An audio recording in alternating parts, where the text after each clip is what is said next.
Teman-temanku, temanku, kita selalu bersama, seperti bendera dengan teman-temanku, temanku, kita selalu bersama, seperti celana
Shalom, selamat pagi adik-adik, berjumpa kembali dalam ibadah pada minggu hari ini ya.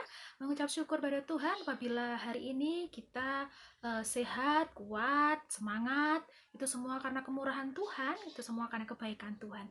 Sebelum kita mendengarkan kebenaran firman Tuhan pada pagi hari ini, mari kita berdoa terlebih dahulu, mempersiapkan hati kita ya. Lipat tangan, tutup mata, nanti Kak Ika yang akan pimpin di dalam doa.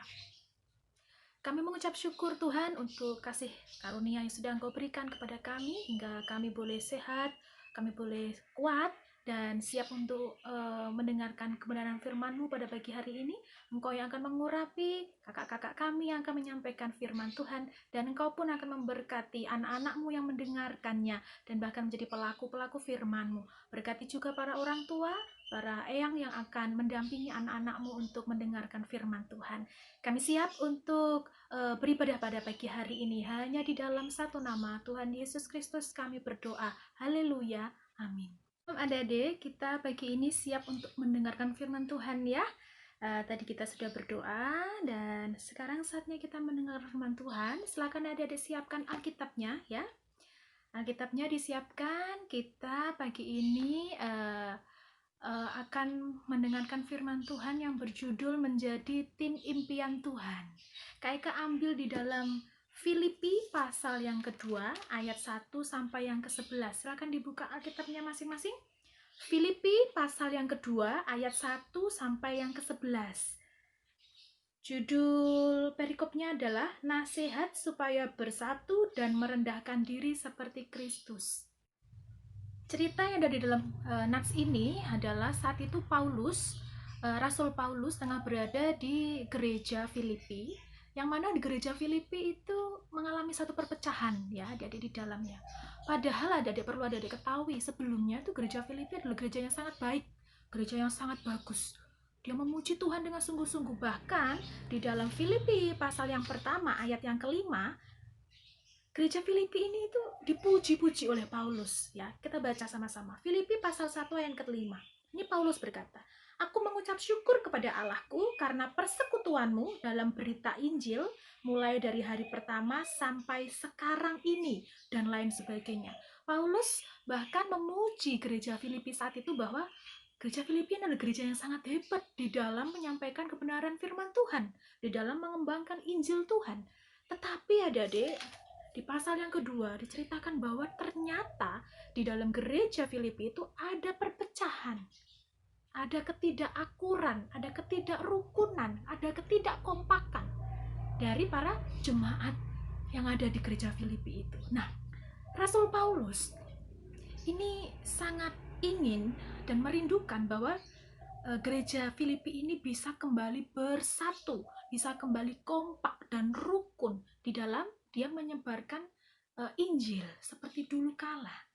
Memang tidak ada gereja yang sempurna, dimanapun ini, sekalipun gereja itu mega besar, bangunannya bagus, eh, pendetanya luar biasa, hebat, diurapi dan sebagainya, tetapi pasti di dalam gereja itu ada tidak ada yang sempurna, pasti ada masalah. Nah, Rasul Paulus saat itu juga berpikiran bahwa ini nggak baik deh kalau namanya sebuah gereja itu tidak akur, tidak rukun. Jadi saat itu Rasul Paulus berpikiran bahwa dia ingin supaya gereja yang ada di Filipi itu bisa bersatu kembali. Nah, adik-adik singkat cerita, nanti adik-adik baca sendiri ya, Filipi pasal 2 tadi ya. Singkat cerita, pada pagi hari ini Kak Ika ingin kita belajar bersama-sama bagaimana cara kita bersatu di dalam Kristus. Ya, Yesus itu mengajarkan sendiri tentang kesatuan di dalam tubuh jemaat atau di dalam gereja. Kesatuan tidak hanya di gereja, kesatuan di dalam hidup keluarga, kesatuan bersama teman-teman di sekolah, kesatuan dimanapun kita berada, hidup bertetangga dan sebagainya. Tuhan Yesus sudah mencontohkan sendiri, ya. Bagaimana cara kita bisa bersatu di dalam kehidupan kita sehari-hari, adik-adik? Dimanapun kita berada, mari kita belajar. Ada 3 hal yang harus kita pelajari pada pagi hari ini. Yang pertama adalah memiliki kasih. Nah, memiliki kasih. Kita baca di dalam Filipi pasal 2 ayat yang kedua. Karena itu sempurnakanlah sukacitaku dengan ini. Hendaklah kamu sehati sepikir dalam satu kasih, satu jiwa, satu tujuan. Nah, kita mengasihi, ya. Mengasihi itu sebenarnya adalah sesuatu hal yang sangat sederhana. Ya, bisa kita lakukan kepada siapapun. Mengasihi saudara kita, adik ataupun kakak kita, mengasihi papa mama, mengasihi teman-teman sekolah minggu kita, teman-teman sekolah kita yang pasti ya, Kak Ika percaya adik-adik sangat kangen sama teman-teman karena sudah berbulan-bulan gak bisa berjumpa ya. Gak apa-apa adik-adik, saatnya nanti kita akan berjumpa. Selain itu adik-adik, mengasihi tidak hanya kepada teman-teman dan orang-orang yang kita kasihi, yang mengasihi kita, tetapi kita juga harus bisa mengasihi kepada orang yang membenci kita, yang tidak suka kepada kita. Waduh Kak, itu sulit sekali. Ya memang, itu sulit. Tetapi sekali lagi Kak Ika sekali lagi mengatakan, itu bisa kita lakukan. Karena apa? Karena Tuhan Yesus sudah terlebih dulu mencontohkan kepada kita betapa dia mengasihi orang jahat. Bahkan Tuhan Yesus datang ke bumi ini dengan satu tujuan. Datang ke dunia ini untuk menyelamatkan orang-orang yang terhilang, untuk menyelamatkan orang-orang yang berdosa, supaya dia diselamatkan bersama-sama dengan kita. Tuhan Yesus jadi contoh, jadi teladan. Jadi kita sebagai anak-anak Tuhan harus bisa, harus mau, harus bersedia untuk mengasihi orang lain, sekalipun orang lain itu membenci atau tidak mengasihi kita. Bisa ya? Cara bersatu yang kedua adalah merendahkan hati kita dan mengutamakan orang lain melebihi diri kita sendiri. Kita belajar. Buka di dalam Filipi 2 lanjut yang ayat yang ketiga. Dengan tidak mencari kepentingan sendiri atau puji-pujian yang sia-sia. Sebaliknya, hendaklah dengan rendah hati yang seorang menganggap yang lain lebih utama daripada dirinya sendiri. Nah, sikap yang kedua supaya kita bisa bersatu adalah rendah hati dan mau mengutamakan orang lain melebihi mengutamakan diri kita sendiri. Nah, kita harus bisa berbaik sangka kepada orang lain, ya. Tetapi kita tetap harus waspada, tetapi kita harus selalu berbaik sangka, tidak menganggap orang lain itu buruk, tidak menganggap orang lain itu berpikiran yang jelek kepada kita, ya. Supaya diri kita itu selalu damai sejahtera, selalu sukacita. Nah, kita juga harus bisa mengutamakan kepentingan orang lain adik-adik daripada diri kita sendiri. Contoh yang sangat sederhana yang bisa Kak Ika sampaikan adalah mengutamakan orang lain dengan cara, dengan kondisi yang seperti ini, kalau kita mau keluar kemanapun harus memakai masker adik-adik ya.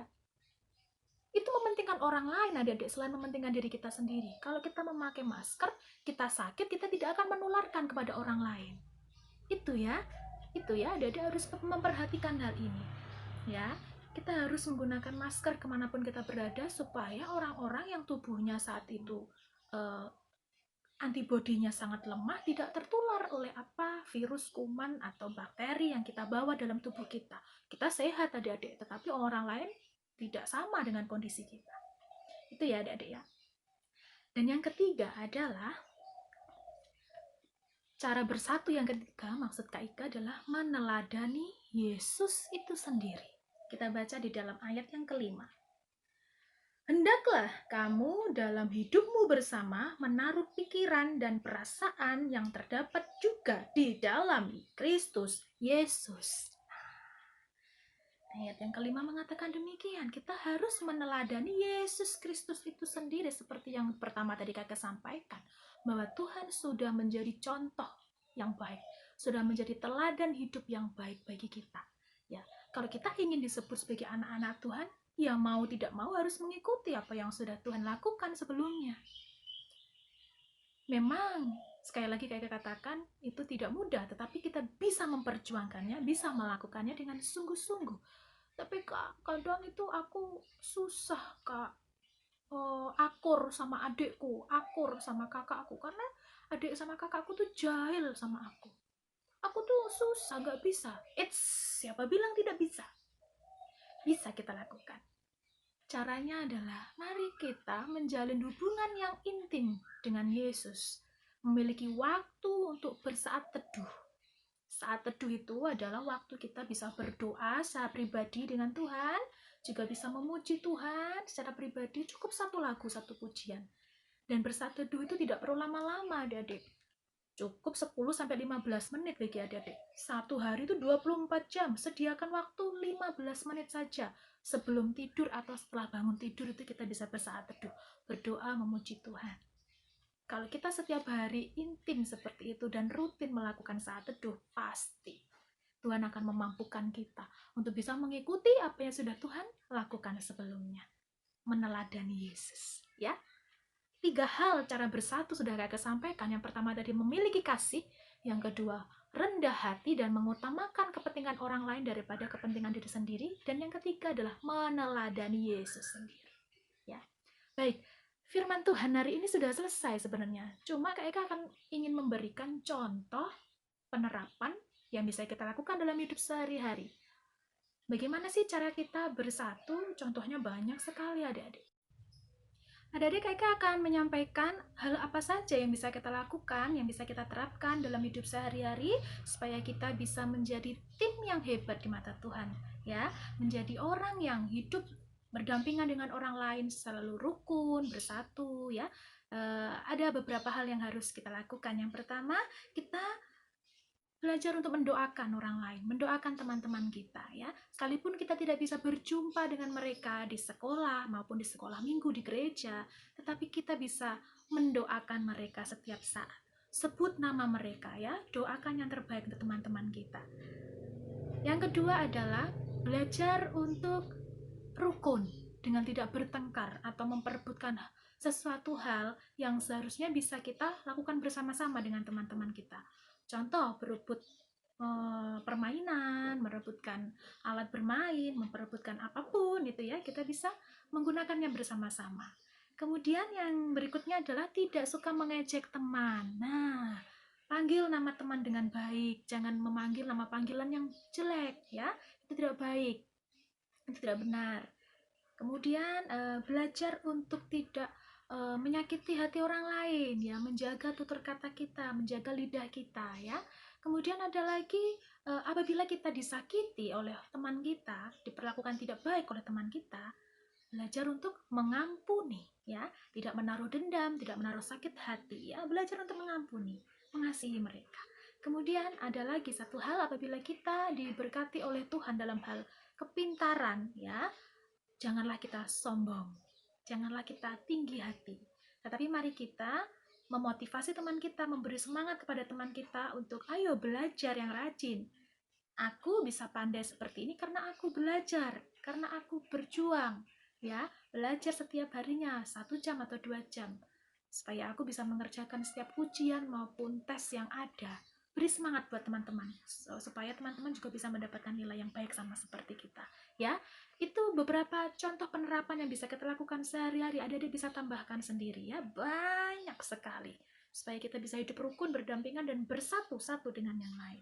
Adik-adik, kita harus bisa menjadi tim impian Tuhan ya, menjadi tim yang hidup rukun, kompak, bersatu, sehati, sepikir, setujuan ya di dalam kehidupan sehari-hari bersama dengan saudara dan teman-teman seiman kita maupun teman-teman kita yang lain.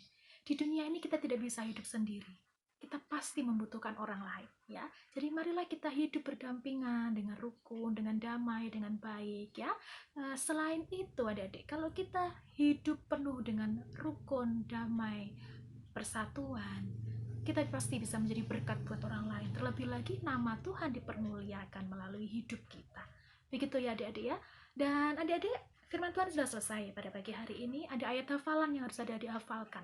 Ayat hafalannya terdapat di dalam Filipi pasal 2 ayat 2b. Sekali lagi saya katakan, Filipi pasal 2 ayat 2b. Hendaklah kamu sehati sepikir dalam satu kasih, satu jiwa, satu tujuan. Hendaklah kamu sehati sepikir dalam satu kasih, satu jiwa, satu tujuan. Mudah sekali ya. Baiklah adik-adik, Kak Ika nanti akan memberikan satu video singkat mengenai membuat kerajinan tangan tentang persatuan yang harus adik-adik buat sendiri di rumah ya. Sangat mudah, nanti bisa adik-adik simak dengan baik dan adik-adik praktekkan ya. Dan nanti di lembar kertas itu silakan adik-adik tulis nama masing-masing teman-teman adik-adik yang kalian rindukan, yang kalian kasihi ya, yang kalian sayangi. Tuliskan nama temanmu di kertas yang akan adik-adik buat nanti. Gitu ya adik-adik, sangat mudah. Kita mengakhiri ibadah kita pada pagi hari ini, kita berdoa. Tuhan, kami mengucap syukur kami sudah mendengarkan kebenaran firman-Mu pada pagi hari ini. Ajar kami untuk selalu hidup rukun, berdampingan dengan baik satu dengan yang lain, bersatu, dan ajari kami untuk bisa mengasihi teman kami, untuk bisa merendahkan hati dan mengutamakan orang lain di atas kepentingan kami, dan juga bisa meneladani Yesus dalam hidup kami. Berkatilah anak-anak-Mu ini Tuhan, berkati dengan kesehatan, kepandaian, kepintaran, menjadi anak yang takut akan Tuhan, yang hormat kepada orang tua, dan penuh kasih kepada sesama. Berkati juga orang tuanya, keluarga besarnya Tuhan, supaya Engkau pun akan mengurapi beliau semua dengan kuasa darah-Mu saja. Berkati kami semua, pertemukan kami dalam ibadah minggu depan dengan kondisi yang jauh lebih baik dan sehat. Terima kasih Bapa, di dalam satu nama Tuhan Yesus Kristus kami berdoa dan bersyukur. Haleluya. Amin. Selamat berjumpa kembali dalam ibadah minggu depan adik-adik. Tuhan Yesus memberkati. Bye.